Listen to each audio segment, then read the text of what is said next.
Parlamentarê wanê Partiya Herêmê Enku Partiya Demokrata Gelan hade pêlez gîm botan wê baweyekê zindî mara beş Enqerê birêz botan ev demuya baş hûn çawa li vê daxwaziya Barzanî dinêrin ji bo azadkirina Demirtaş û hevalên wî.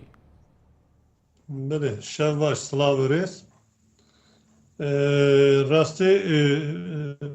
birêz Barzanî Serokê Herêma Kurdistanê ye. Bi van mijarên em bêjin pirsgirêkê Kurdistanê her çar parçeyê Kurdistanê de aliyê dîplomatîk de siyasî de bandora xwe têkilayê xwe yê ku li dewleta Tirkiyeyê ve fikr û remanê wî mühim e ji bo gelê Kurd. Li ser vê esasî nêzîkbûna birêz Barzanî em cîra dibînin lêbelê ne ku tenê ji bo Kurdê Bakur ji bo her çar parçeyê Kurdistanê jî Serokê Herêma Kurdistanê birêz Mesûd Barzanî divê hemû têkileyên xwe yên dîplomatîk de xebatê xwe siyasî de berjewendiyê gelê Kurd esas bigire ser vê esasî ji nêzîkbûna wê em baş dibînin cîra dibînin. Belê hûn weke parlamentarên HDP yanî nerînên wiha çi giringiya xwe heye çi bandoriya xwe heye li ser hesta neteweyî li ser nêzîkatiyên partiyan li her çar parçeyên Kurdistanê. Belê wek Serokê Herêma Kurdistanê birêz Mesûd Barzanî şexsiyetekî giring e. Fikr û remanê wî jî hem ji bo nêzîkbûna her çar parçeyê Kurdistanê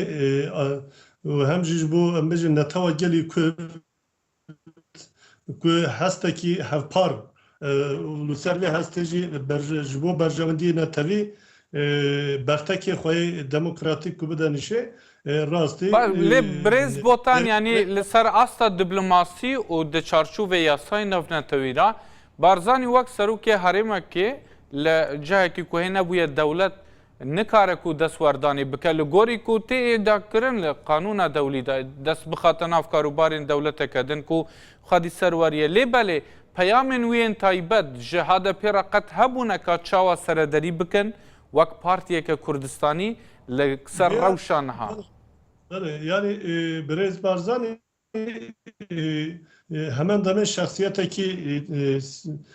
ji bo gelê Kurd giring e yani ne ji bo destwerdana nav Tirkiye ev dizanin peymanê gerdonî hene ji bo mafê mirova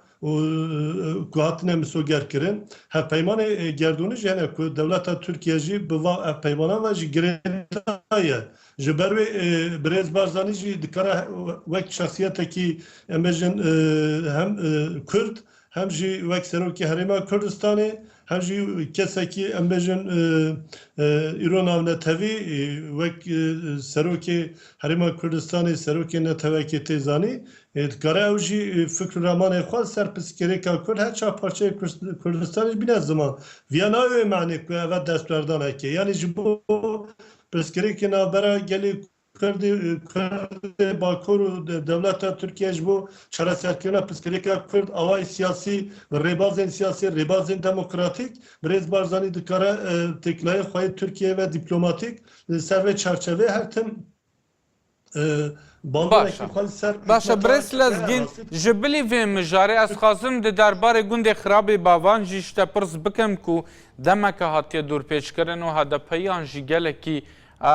yani helwîstên xwe anîne ziman. Rewşa herî dawiya wî gundî çi ye? Çi zanyariyê we hene dê wê derbarê de? Belê gundê bava ve girêdayî gundê derdor jî niha operasyonên wisa leşkerî hene Bitlisê niha hemen operasyon hene Herêma Amedê jî îro 10 gund derkeftina kolana qedexe kirin ev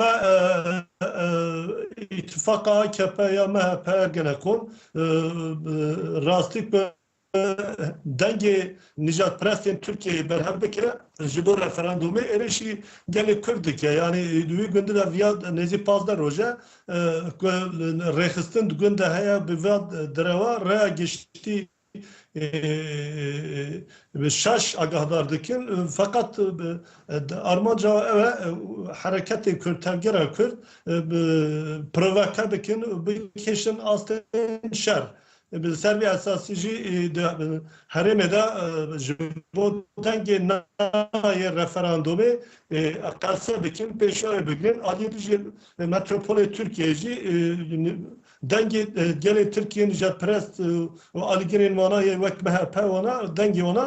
bigirin cem xwe yani viyanekî referandumê vegirê de ji ber vê gelê Kurd wekî qurbanekî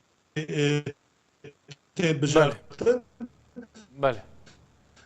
gelek spas برس لزگین بوتان gelek spas ji bo beşdarbûna te parlamenterê HDP Jean Qerimara bû xuya bû hinekî pirsgirêk hebû ji geştina deng û rengewî spas ji bo berhavî